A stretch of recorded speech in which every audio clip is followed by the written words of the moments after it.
اللہ کے ذکر کرنے کے کیا کیا فائدے ہیں پلیز ضرور سنیے گا، اور اگر دل اجازت دے تو ایک دفعہ شیئر ضرور کر کے جائیے گا۔ پہلا، اللہ کا ذکر کرنے سے شیطان دفع ہو جاتا ہے۔ نمبر 2، دل سے فکر و غم دور ہو جاتا ہے۔ نمبر 3، آپ کے بدن اور دل کو اللہ سبحانہ و تعالیٰ قوت عطا کرتا ہے۔ نمبر 4، آپ کے دل اور چہرے کو منور کر دیتا ہے۔ نمبر 5، اللہ کا ذکر رزق کو کھینچ کر لاتا ہے۔ نمبر 6، اللہ تعالیٰ اس انسان کی مغفرت کا دروازہ کھول دیتے ہیں جو کثرت سے اللہ کا ذکر کرتا رہتا ہے۔ نمبر 7، وہ انسان اللہ کے عذاب سے نجات حاصل کر لیتا ہے، اور وہ اذکار کیا ہیں سنیں۔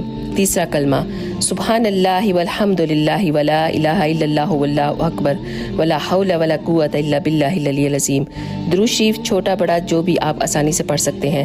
اور تیسرا ہے استغفار۔